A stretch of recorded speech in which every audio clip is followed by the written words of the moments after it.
और सबसे पहले खबर एसआईआर बंगाल और उसका विरोध टीएमसी किस तरह से कर रही है। और कोलकाता में जो दृश्य आज सामने आया उसने टीएमसी की कथित गुंडागर्दी और ममता सरकार की नीयत दोनों पर बड़े सवाल खड़े कर दिए हैं।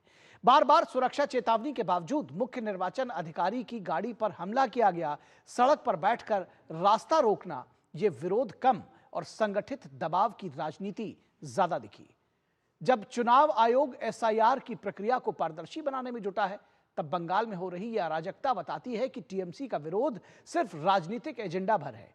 और वहीं दूसरी तरफ घुसपैठियों की गिरफ्तारी और एसआईआर की सख्ती ने हालात को और भी गंभीर बना दिया है, जिससे अब सवाल उठ रहा है कि क्या ममता सरकार सच में पारदर्शिता चाहती है या डर है कि सच सामने आ जाएगा।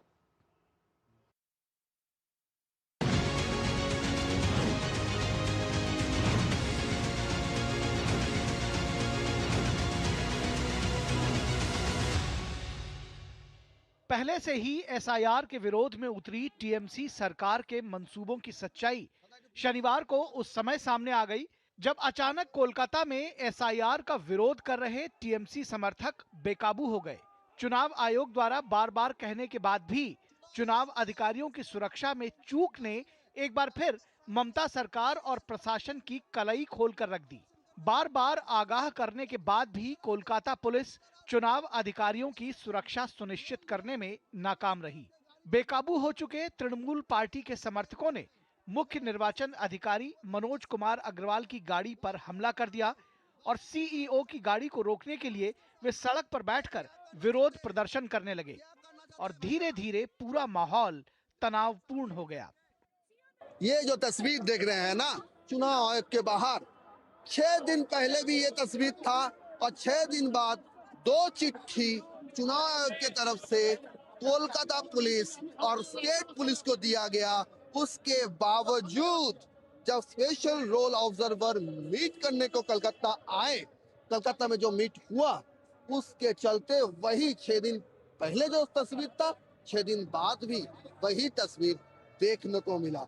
सवाल ये है कि निर्वाचन सदन बार बार स्टेट एडमिनिस्ट्रेशन को चिट्ठी लिखकर ये तस्वीर जैसे देखने को ना मिले, ऐसा जब सुनिश्चित करने को कह रहे हैं, तभी एक ही चीज बार बार क्यों हो रही है।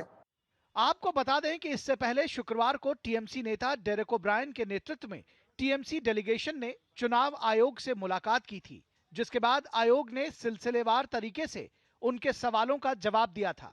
इनमें खास तौर पर आयोग ने पश्चिम बंगाल में कोलकाता स्थित मुख्य निर्वाचन अधिकारी ऑफिस में हाल ही में सुरक्षा भंग करने का जिक्र किया था और मामले पर गंभीर रुख दिखाते हुए किसी अन्य सुरक्षित स्थान पर स्थानांतरित किए जाने का निर्देश दिया था। हालांकि एक बार फिर शनिवार को हुआ यह हमला राज्य सरकार की मंशा और कार्यप्रणाली को कटघरे में खड़ा करता है। इस बीच भाजपा नेताओं ने एसआईआर का विरोध करने को लेकर ममता बनर्जी और टीएमसी पर हमला बोला है। देखिए, तृणमूल का एजेंडा साफ है।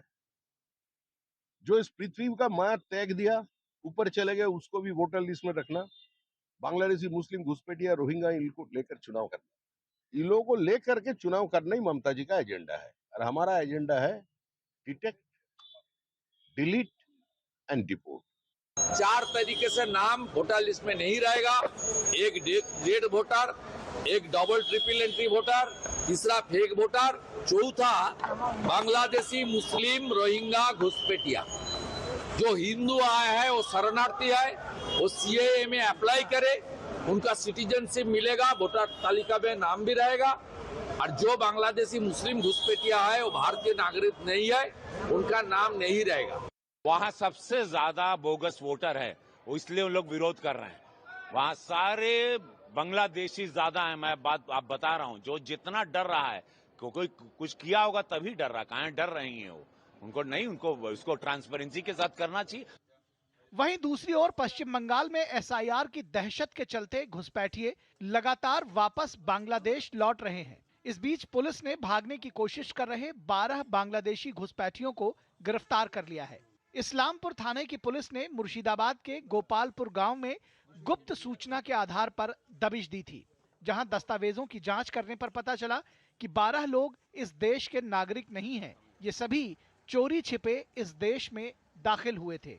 वहीं पश्चिम बंगाल में एसआईआर प्रक्रिया की निगरानी के लिए नियुक्त स्पेशल रोल ऑब्जर्वर ने काम करना शुरू कर दिया है। चुनाव आयोग की ओर से ऑब्जर्वर के पद पर नियुक्त सेवानिवृत्त आईएएस सुब्रत गुप्ता ने नियुक्ति के 24 घंटे बीतने से पहले ही बंगाल में एसआईआर प्रक्रिया के विभिन्न पहलुओं पर बैठक की।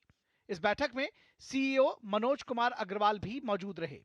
वहीं पूरे प्रकरण में गुंडागर्दी पर उतरी ममता सरकार का एसआईआर को लेकर विरोध जहां राजनीतिक एजेंडे से भरा नजर आ रहा है, वहीं चुनाव अधिकारियों के दफ्तर और गाड़ियों पर हो रहे हमलों के बाद टीएमसी सरकार की मंशा सवालों के घेरे में है। कोलकाता से प्रसेनजीत बख्शी और सौरभ दत्ता के साथ ब्यूरो रिपोर्ट, डीडी न्यूज।